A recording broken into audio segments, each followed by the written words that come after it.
Hi, and welcome to another episode of Gym and Tonic. We have our first guest today. Hello. First guest. This is a big deal. I know, it's a huge deal because we've done like 25 episodes. It's been 25? Yeah. Wow. I know. I thought it was like near 20. Yeah. Look at us go. I know, we're just Look cruising. Yeah. Who would have thought? Who would have thought? We'd be here with a guest.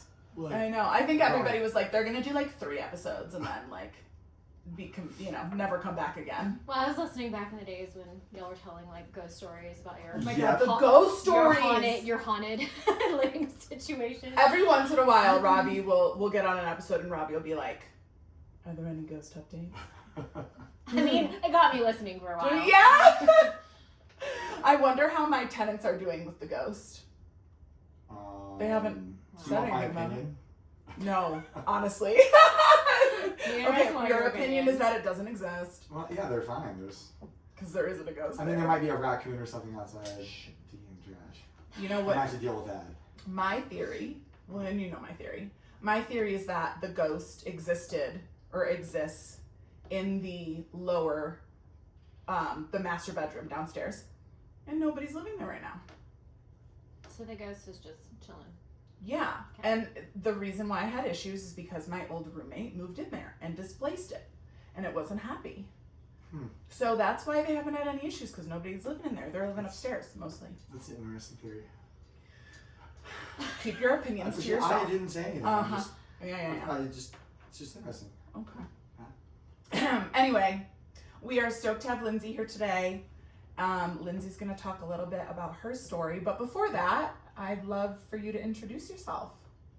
Okay. My name is Lindsay. I'm a physician assistant, and I've been practicing for almost 16 years, which makes me feel really old. But I don't know. I've had kind of like my own health and fitness journey, and have along the way met these wonderful humans, and just kind of thought that, I don't know, it would be beneficial for the community to hear kind of another side of, kind of how we all have our own walks with like health and fitness and weight and how we manage life, and that affects it, so. I can tell you how I know Lindsay. Please. Yeah. That was going to be my next question. Yeah.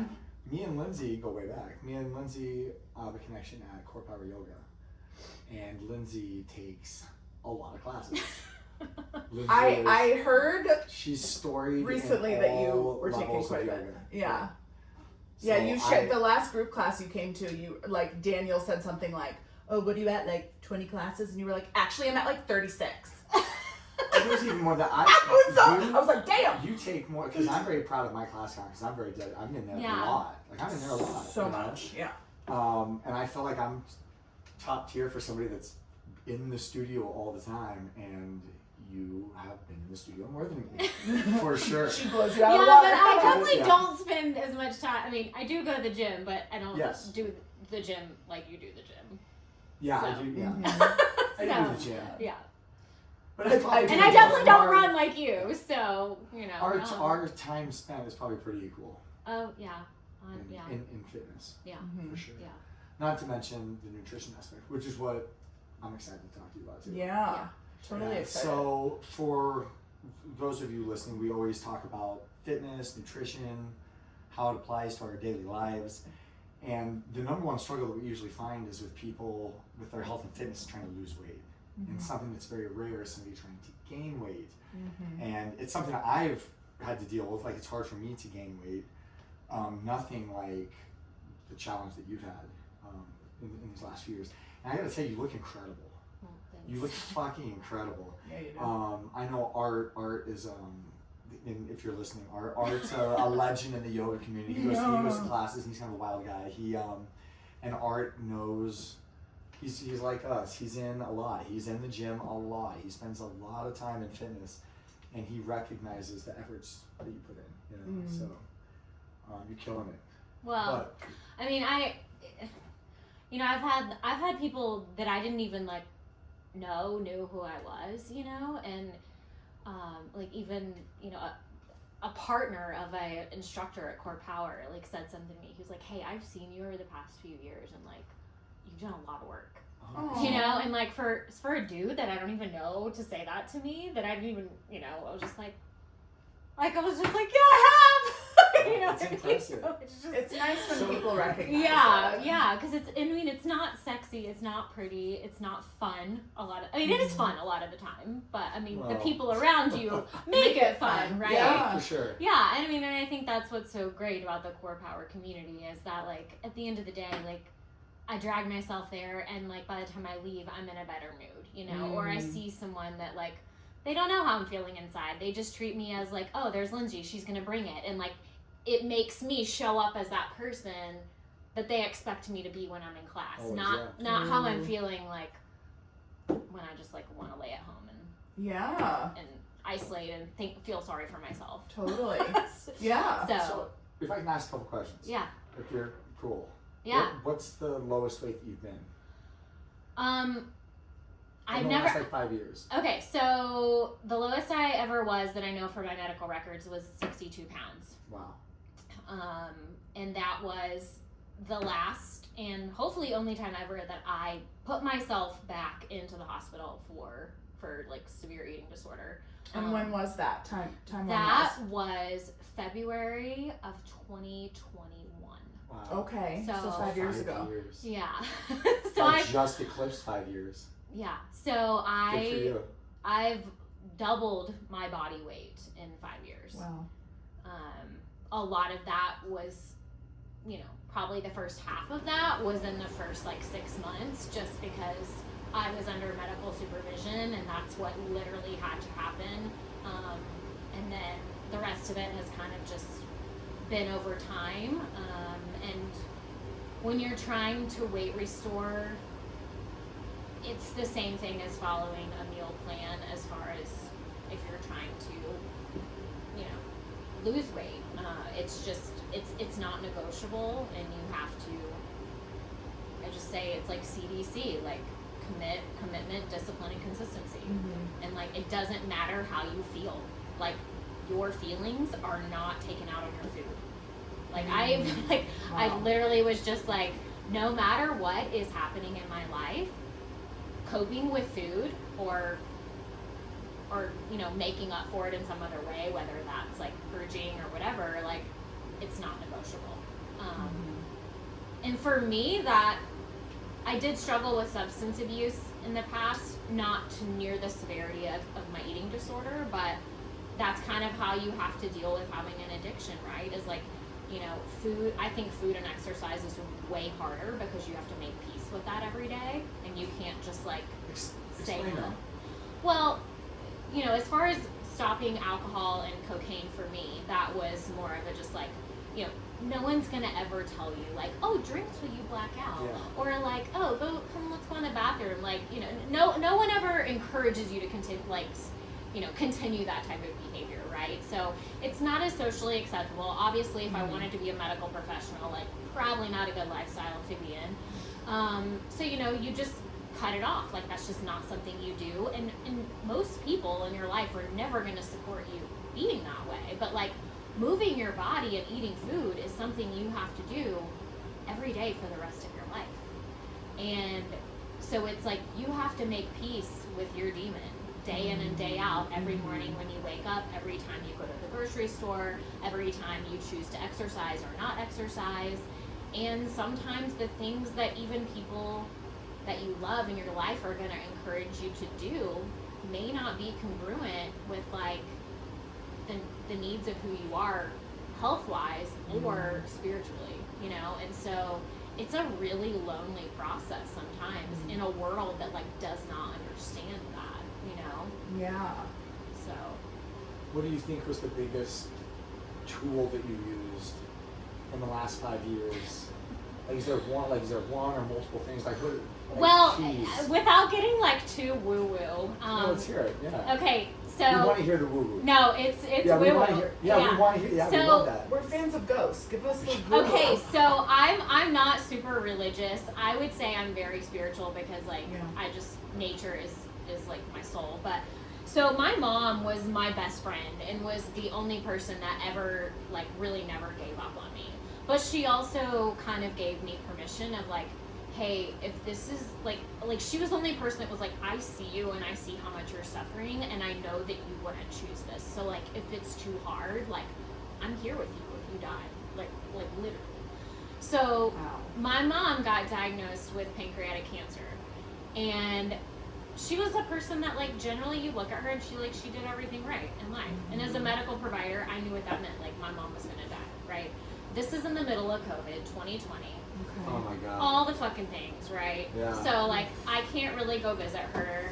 I can't, I can't stop working because I work in the medical field. At that point, incredibly emaciated, and there was this part of me that in the back of my mind I was like, yeah, I'm gonna work during COVID, and like I'm so fucking emaciated. If I get COVID and it kills me, great, it's not my fault. I don't have to struggle anymore. You know what I mean? I mean, it's a hard thing to say, but it's like, oh, I get to like continue doing my job to help others, but like I'm just really fucking tired and ready to give up, and what a way to go.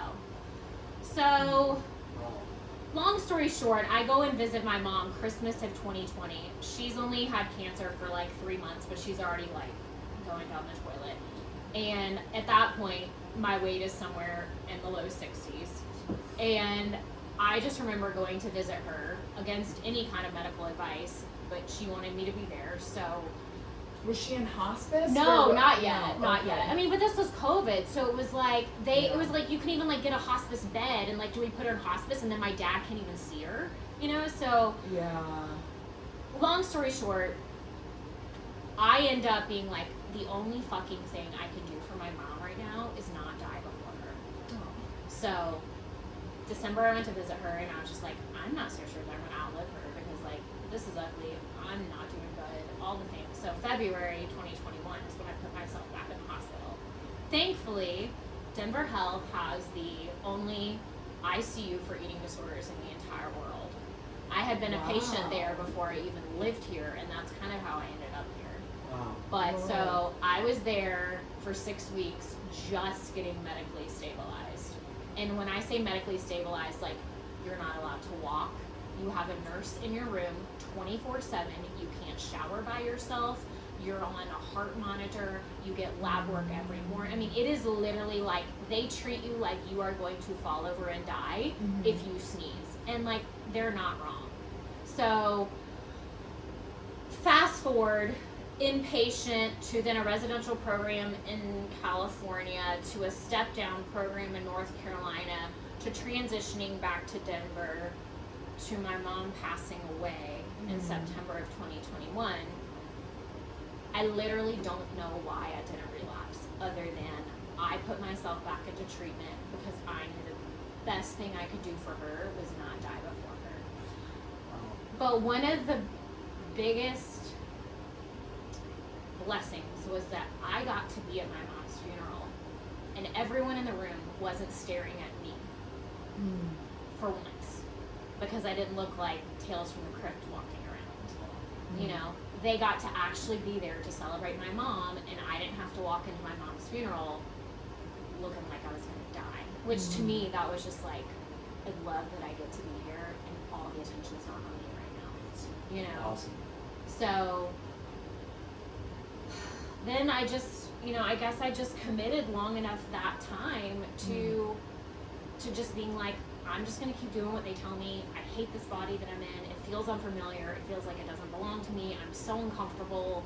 When you restore weight like that, it does all go to the places that you don't want it to go because your body's trying to survive, right?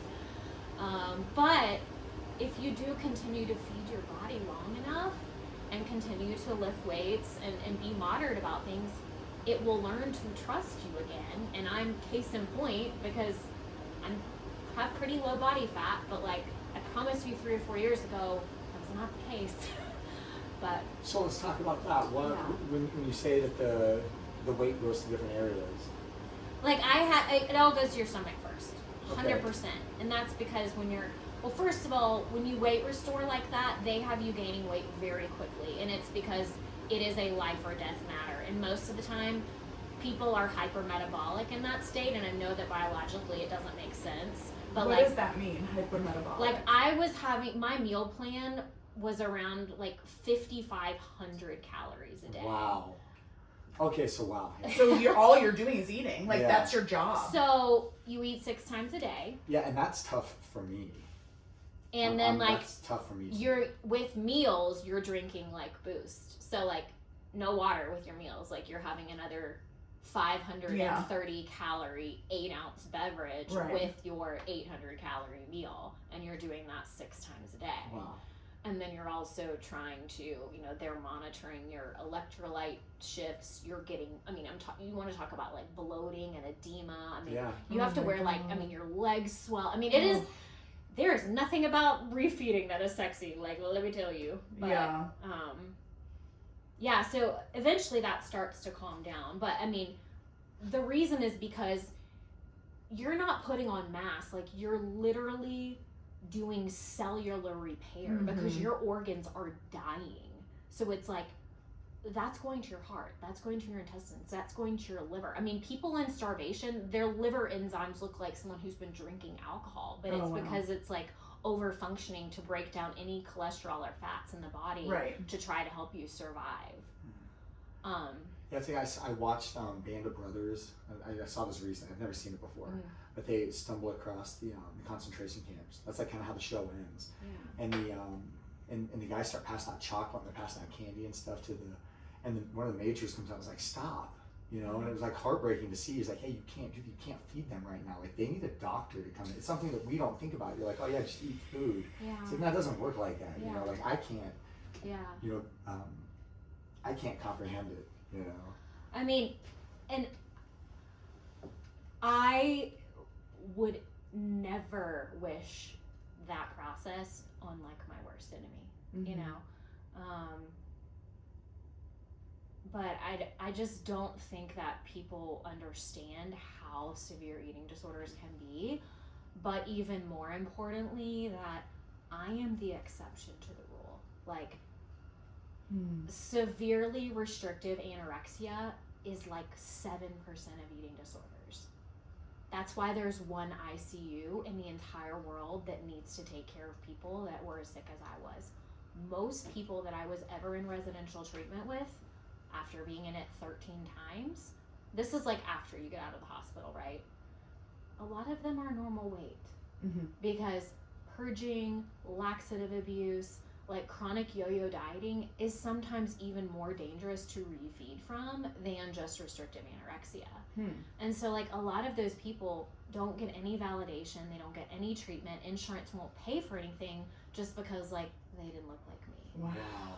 And like that's what's heartbreaking, is because I would be in treatment with a lot of women that literally their insurance would be like, she's fine, and like kick them out. And I'm like, this bitch is still throwing up in the bathroom in 24-hour care all day long, and you're kicking her out, and you're keeping me, you know. And there's a part of me that was like, fuck, I want to get out of here too, you know what I mean? Right. But it was just like, just because I was the super skinny girl, I got more treatment that women that may have been way sicker than me, but like their numbers look different, you know. And I think that there are so many people walking around in this world that like nobody talks about, and those are the people that can't get access to care just because of the ignorance of the medical system and insurance companies. That like the weight is a problem, but it's literally not the biggest issue. I had a severe binging and purging disorder in college.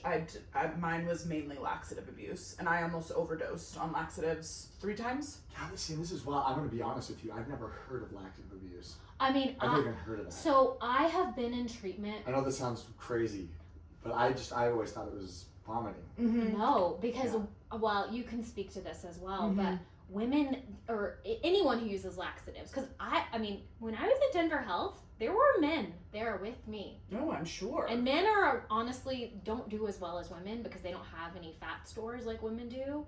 And so when men get emaciated, it's like really dangerous, like really bad.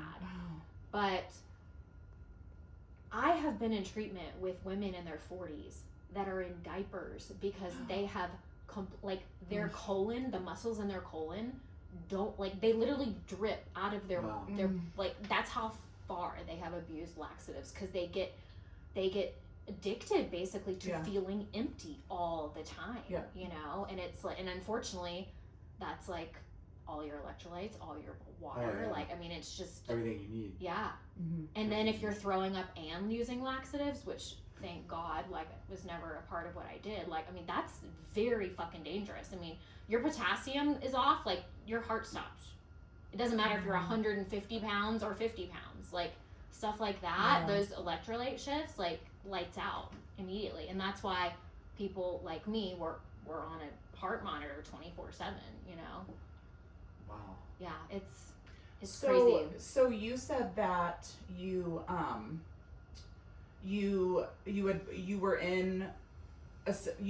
were put yourself in recovery did you say 17 times? How many times? Well, 13 inpatient 13, stays, okay. but I mean, I was in and out of treatment. I mean, I guess I was a functioning addict in that people let me get away with. I had a lot of people in my life that enabled me because yeah.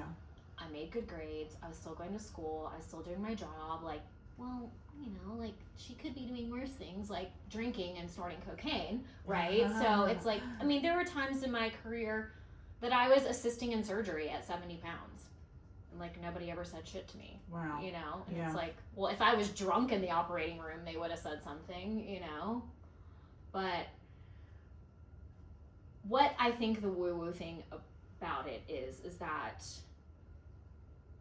my dad, who is not really someone that I'm close to in my life, says that the best thing that he got out of my mom passing away was that he got me back.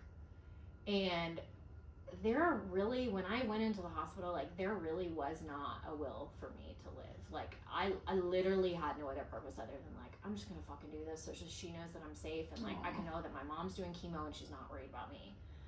And, like, for some reason, it stuck this time.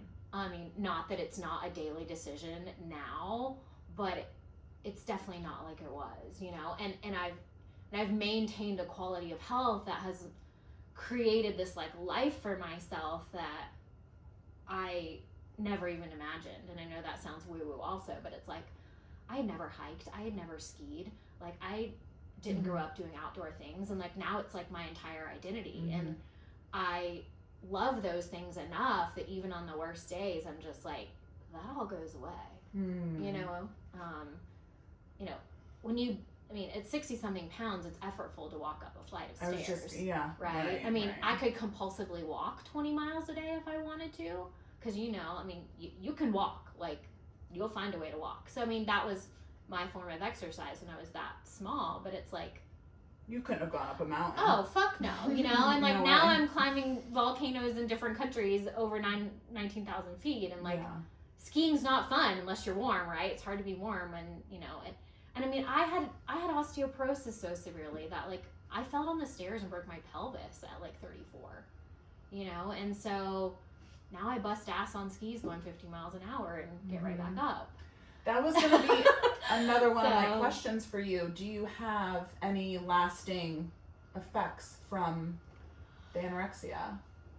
I will always probably have, like, blood sugar stuff that I have to be aware of. Like, I get, and this is not everyone, you know, some people don't ever have complications that are long term.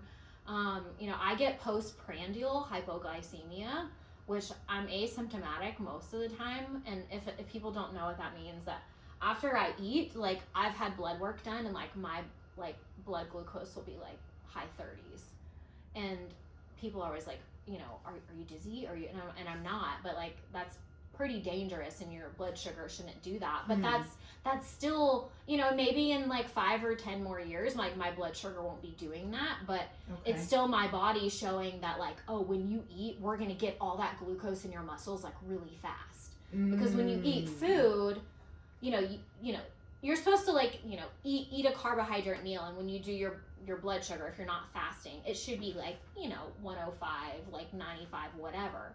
But mine is looking like someone who has, like, fasted, which means that those carbohydrates are going into my blood, and my muscles are still taking that glucose up too quickly than is ideal, because there's still something in my body that's like, we're not sure if this is normal We don't yet. trust her. Yeah. So, I I've never been asymptomatic, but a lot of times if I go get blood work like once a year, I don't get fasting blood work, and they're like, they'll call me because it's a critical value, and they're like, were you fasting? And I'm like, no. And they're like, do you feel okay? And I'm like, yeah. So it's just something I kind of like have to be mindful of. Like, my liver is fine, my kidneys are fine, my heart is fine. How's your bone health? Now it is fine. Good. I have to have a DEXA every 2 or 3 years. But my last DEXA in November, which is it's the scan that they do on little ladies, for bone health. But the fact that I had a pelvic fracture in my 30s, and obviously at one point I did have very severe osteoporosis. I get the screenings. So my last one was normal, but that has a lot to do with consistent food. It has a lot to do with lifting weights, and I don't lift super heavy, like not like Robbie heavy, but I do a lot of like ballistic like motions, like a lot of jumping, and I try to do things that are, because bones respond to the stress placed upon them, right? So even just like jumping with weights and stuff like that, because it really, like, your bones are like a sponge. And if you do a cross section of bone, it's like the sponge is more dense in bones of like heavier people or people who have lifted weights. Whereas if you have osteoporosis, that sponge has like a lot of really, really big pores in it, right? But I will say that on top of that, I did take some medications that helped restore my bone health dramatically. But I also had very, very severe complications and side effects from them. Oh, so I didn't even know there were medications that can do that. Well, they're not meant for bone restoration. They're meant to basically try to pause osteoporosis, and they're only prescribed for postmenopausal women, usually in their like 60s, 70s, and 80s. Okay. I was prescribed these medications off label just because of my history. Would I have taken them again? I honestly don't know if I would. Wow, yeah. What kind of side effects, if you don't, you don't have to share if you that don't would want to. probably be for like an entirely separate episode. Okay, fair. But like, one of the severe side effects you can get from these medications is osteonecrosis of the jaw, which is that your mandible, which already has very poor jaw blood supply, it actually starts to die. Oh my God. And so that happened to me. What a strange. And this is recently, right? Yeah. So yeah, this is wild because Do you remember? Oh, I remember very well. Oh yeah. Because I'm still having surgery to correct it right now. Yeah. Oh my God. So without getting like too medical, yeah. I just want to speak to the fact that, like, when you like talk about having to like commit, be disciplined, and be consistent, it's like when your jawbone is dying for 8 months, you don't sleep, you're in pain. Oh my God. I haven't eaten with the side of my mouth in a year and a half. And it's like, despite that, crap. I still get in enough calories and I still get in my workouts. You know what I mean? So it's like, sometimes it's just like, universe, like, are you trying to break me? Like, how hard are you trying to push me? Like, I'm already trying to like feed myself and overcome all these things, and now you're gonna like take away my ability to eat in some degree. Wow. So I get really resentful and angry about it, but I'm also just like, I do have bones of steel now, but I don't know that it was worth all of that. Yeah. Wow. So yeah, it's something I always hear you say is just like, this is nothing's stopping me. Well, Like, it just keeps trying to stop me, but there's nothing's going to do that. Like, nothing is going to dictate the terms of how I live my life. Wow. And it's hard because the terms that that come at me are very small things. You know what I mean? yeah, but small is relative. Yeah, I I get that. Saying? I get that 100%. Yeah. It's definitely not the level of what you're having to face pretty consistently.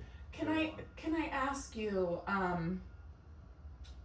what, and again, if you don't want to share this, you certainly don't have to, but what was it about your life that do you think led you down the road of anorexia? I had a therapist in one of my treatment centers that was like, you were anorexic in the womb. Wow. And I have a lot of feelings about that, but I did grow up in a family where weight was a moral judgment of your character. Okay. Really? Yeah. Okay, describe. Yeah, so Talk about like that. I mean, for instance, like the reason my therapist said that is because my mom almost like lost me when she was pregnant because she was compulsively running so much. Oh. In a way to like control her body and her weight or Right. whatever. So And these are both your parents. well, yes, in different ways. You know, I grew up in a family where, you know, my mom was constantly like, well, if you want to do this and if you want to do that, and this is how much I weighed, you know, when I got married, and you already weigh more than that. Oh, my And goodness. when I wanted to lose weight, these are the things that I did. You know, even took me to a dietitian at one point when I was like 10 or 11, to teach me how to eat like a big girl, since I was like already going into puberty. And then, you know, there was like foods my little brother was allowed to eat that like weren't supposed to be for, I mean, all of these like just, it just created this message of like, there's nothing worse in the world you can be than a fat person. Yeah. The number one way that you will be unlovable is if you're lazy and fat. So don't ever be those things. You know? And so that is the message as a child that I was fed directly or indirectly. So it was like being out of control of your body and being lazy and being fat. It was just like, that's the number one way that someone's not going to love you, or that like you're not good enough or not acceptable, you know? And so, you know, I mean, my dad, even to this day, you know, overweight, look at that fat fuck, look at, you know, I mean, just that kind of language, even that at one point I even said to him, if I was a fat person, would you love me? You know, and you know, I'm like, what are you talking about? You're so far from fat. How does that, you know, just completely. But I then also had some, you know, sexual assault things come up, and all, you know, things that all kind of compounded to be like, that was the way that I felt like I was safe and I was in control of my life, and it was something that like other people couldn't take away from me and also would make me good enough. Yeah. So it was just like all of those things, and I'm not, you know, I don't know how they all enmeshed, and one thing was probably stronger than another, but it literally became an addiction of just so long of living that way that I was like, I couldn't have broken myself out of that cycle if I wanted to.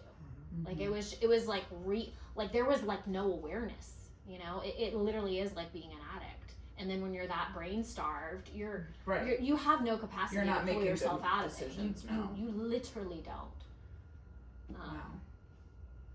So you had, you know, the reason to get there. You had and you had, you know, the big steps to start the journey to get back to where you are now. What are the daily things that you think, like, what are the things that you think that today that you have every day that provides you with a path to success? Well, I always say that the mountains and drug addicts have saved my life. Okay. Yeah, so... Why Okay, drug I addicts? can get the mountains. Same, Let's talk about the drug addicts. Because Yeah. I can understand the mountains. Do tell. Yeah, so as we are like one block off Colfax, so, and I don't even, in my professional life, we don't say drug addicts, we say people struggling with addiction or people with substance use disorders, because that's stigmatizing language, and I do try to be very intentional about that. But I worked in orthopedic surgery for 7 years, and then I took a job in substance abuse because I was extremely burnt out of working with surgeons in the hospital, all the things. Okay. I thought it was going to be a temporary job that I just did to make money, and fast forward 9+ years later, and I'm still doing it. There is something so, it's almost just like miraculous in learning and witnessing people's struggles with addiction and the resiliency of the human spirit to overcome things that like I could not even imagine having to experience. and that helping me to find purpose in like a lot of my suffering. It's Wow. very powerful. Yeah. That's powerful what you just said. And the fact that you are taking that from that experience, because there's a lot of people out there that would never, right? Yeah. Well, Yeah. I mean, one thing and I've worked with, I've worked with patients that are like murderers who have spent the majority of their life in prison, big gang tattoo all over their face, and I mean, just people that I have to form a relationship with, right? And at the end of the day, it's just such a great reminder to me and to them that like we're all made of the same stuff, right? Like 100%. we're all just trying to do the best we can. We all have our own path, and like unfortunately they were predisposed in some way to substance abuse. Well, like I did the same thing with food.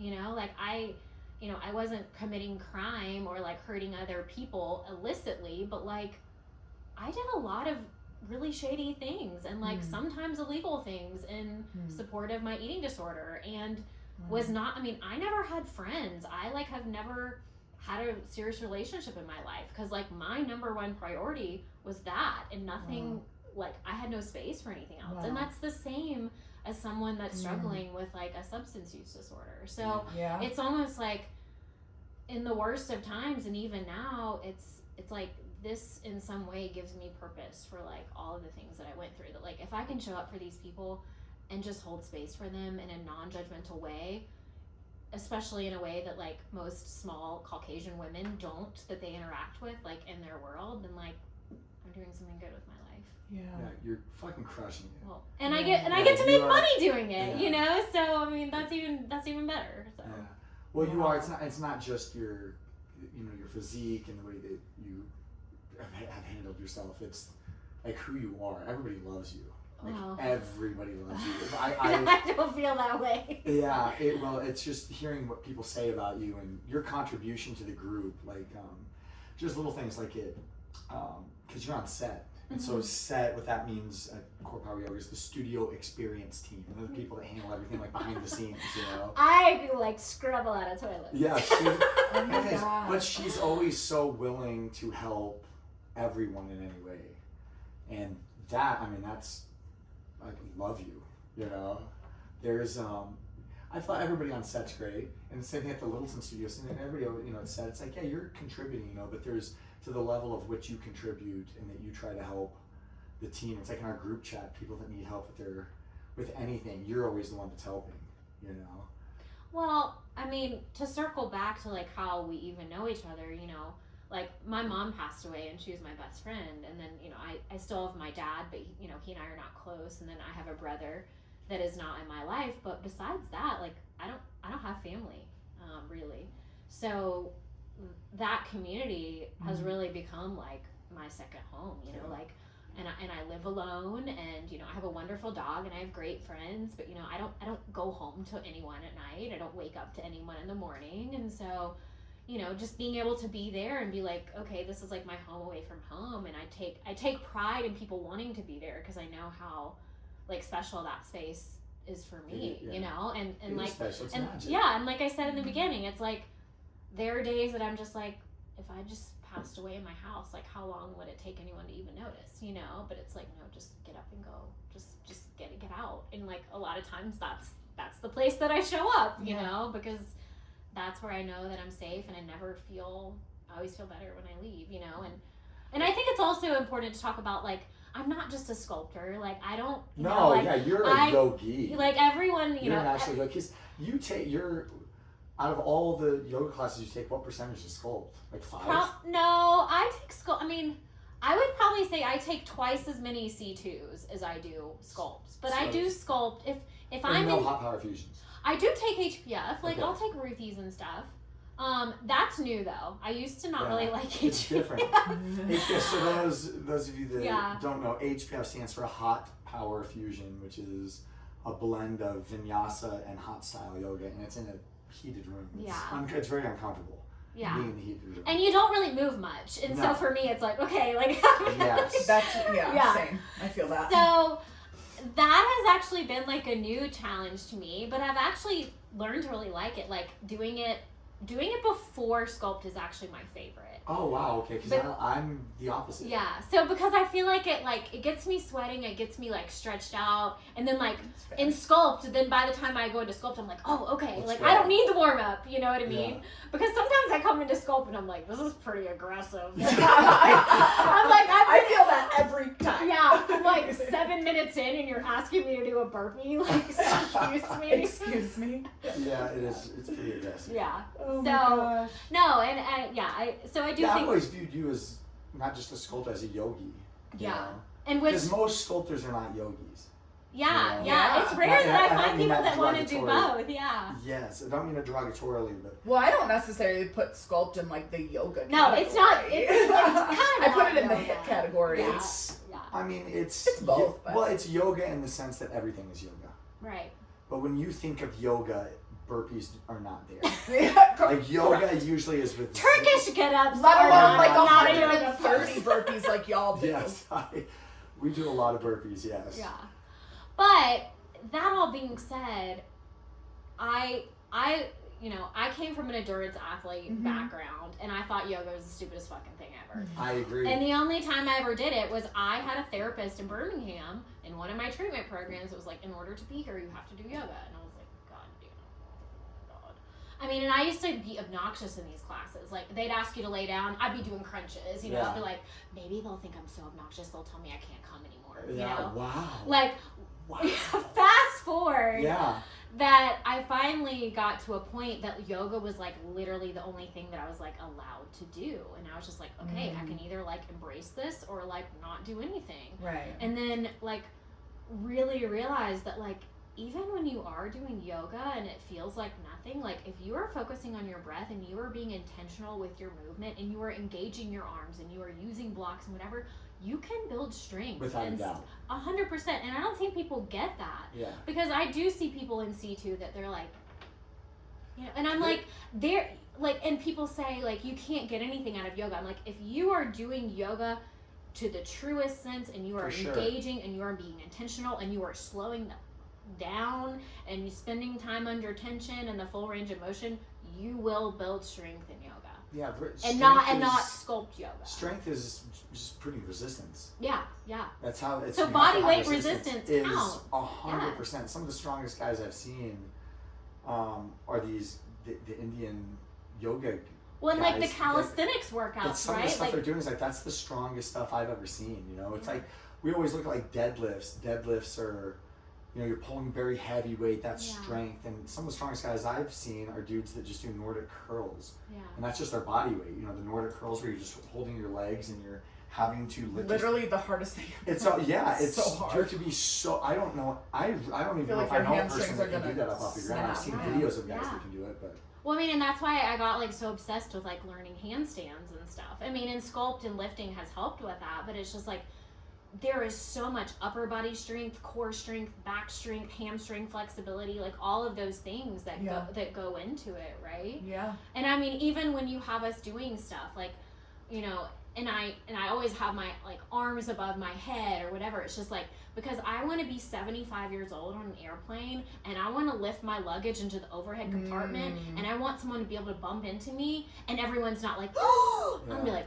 I got this. yes, You know what I mean? I and love like, it. so it's like literally in those moments, I'm like, you know, even if I'm dying and I can't sling up the way that you're asking me, I'm gonna be like, I'm gonna slow down. I'm gonna be intentional about my movement. I'm gonna burn the fuck out of my muscles, but I'm gonna go slow and I'm gonna have good balance and I'm gonna focus on what my body is still capable to do in the moment because I that's love this. no, it literally is what I mean because it's about longevity. You know, I mean, you get the physique stuff and whatever, but like we're all fighting a losing battle. Like we're all gonna be old and in a physique that we don't like at some point, no matter what we do. I guess unless you have enough money to fix it, but.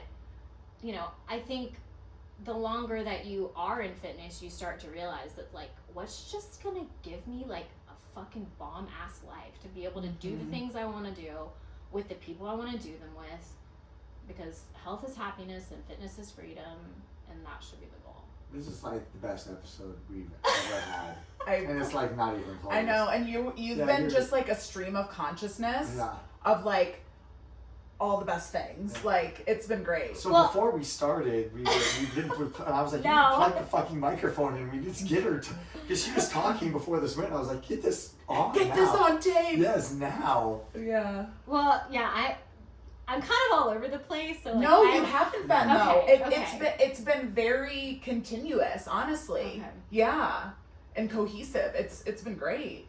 Okay. Yeah, I've really enjoyed it. I've learned a lot for sure. Yeah. But if I can go back to it. Go back to what? Yeah. So if you have anything for anybody that's listening that struggles, what would be like the message, the one thing that you would say? Someone that's struggling with the fact that they're having trouble putting weight on there. I would say you've got to talk about it. And you've got to be honest with someone that you love about it. If it's to the point that they're like medical concerns, then obviously what you don't want, most of the time what you don't want to do is what you need to do, right? And I think that struggling with gaining weight, you have to be very intentional about the people. Well, and this is with losing weight too. That it has to be not about the number on the scale to some degree of like how do we reframe this process or this value of yours and make it a value and not like a goal or a physique of like, okay, I want this goal or I need to do this or I have to do this thing for my health. And at the end of the day, how am I going to take the actions in every moment of my life to make that happen, right? And usually they're not hard. Usually it's usually it is very simple, but very hard, right?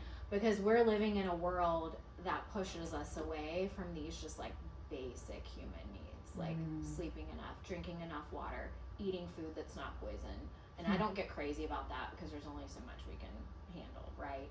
But I think a lot of it is that you have to make it about a value that's something bigger than yourself and your body, or it's not going to stick, because motivation is not a thing. It is not. No. Motivation will come and it will go. Very temporary. And it will go for a long fucking time unless you have a why. Unless you have a why.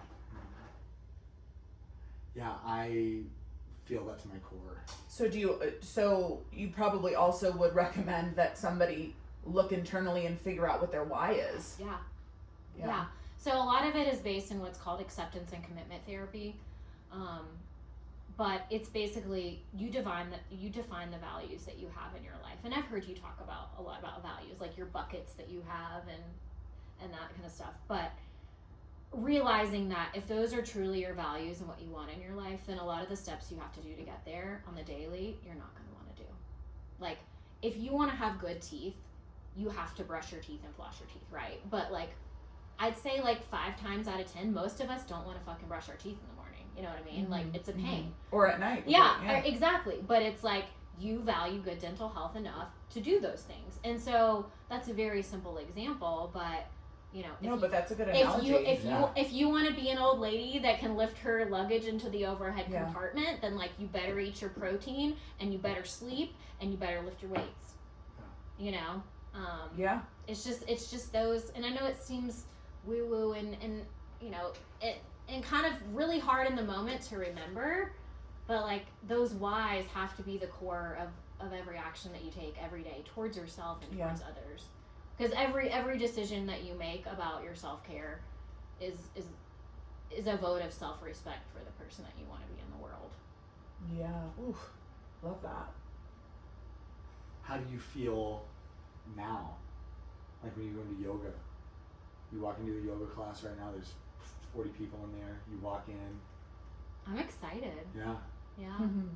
Because you mentioned before you walked in and you felt like everybody looks at you, you know?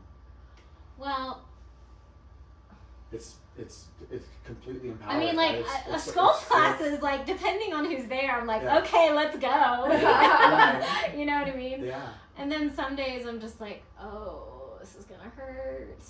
But it's like, it's just you're there for it. Yeah. You know. You walk very confident, it's awesome Oh. seeing, because I've known you for years. Yeah. You know, we've shared space for a long time.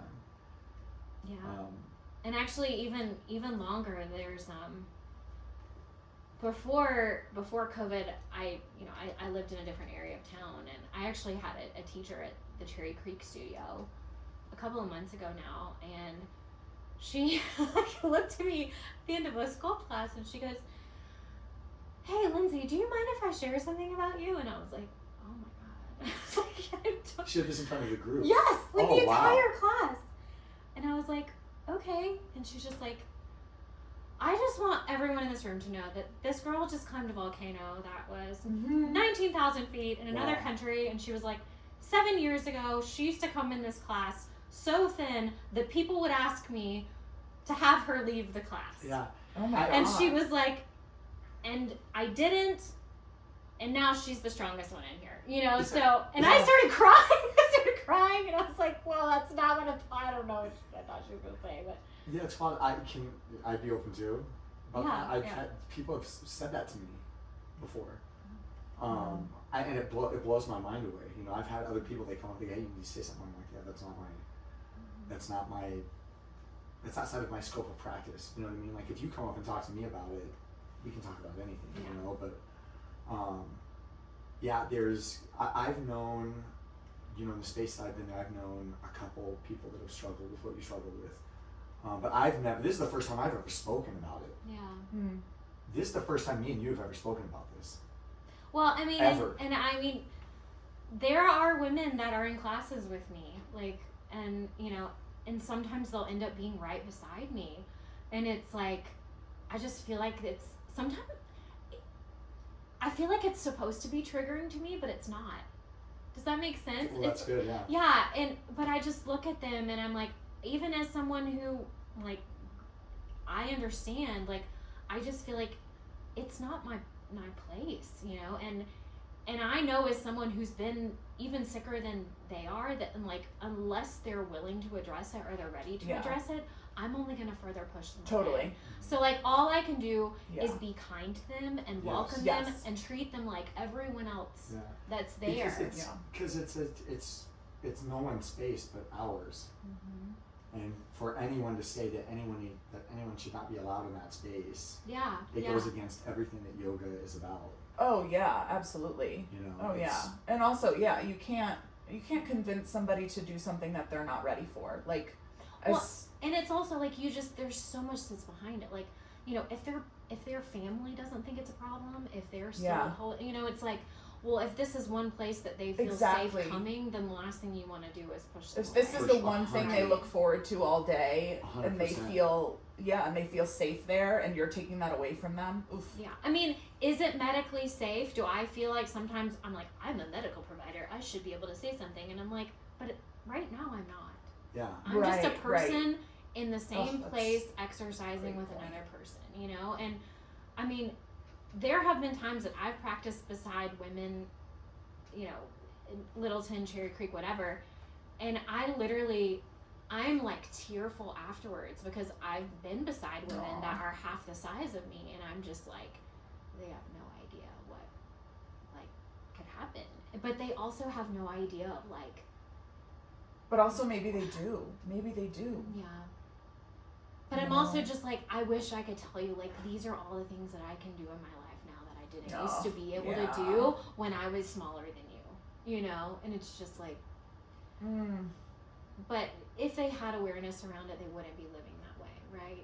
I mean, it really is, like, you don't love yourself. You don't respect yourself. Like, it's very evident. I mean, I used to get very angry because I was like, everyone has skeletons in their closet, and I have to wear mine on the outside.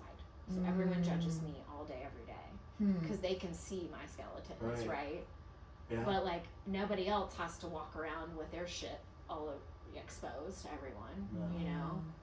So, I mean, just kind of back to what I said with, like, working with people with substance use disorders, it's like, all we can really do is, like, be kind and not judgmental and, like, hold space for people. I mean, even as a medical provider, like, I can give them all these resources and all these medications and get them safely medically detoxed, but, like, I'm really powerless to do anything further than that. Like, everybody has to do it for themselves, and whether that's losing weight or gaining weight or getting off of substances or repairing relationships, you know, like, we really are our own biggest cheerleaders, but also can be like, you know, I've been in places in my life where I've said nothing scares me more than my ability to destroy myself. Wow. And even now I still feel that way. Wow. You know, like, nothing scares me more than me with me in my darkest times, you know. Well, you're very inspirational. Yeah. It's very inspiring. No, you are. Yeah, not just your story, but just being around you, spending time with you is always.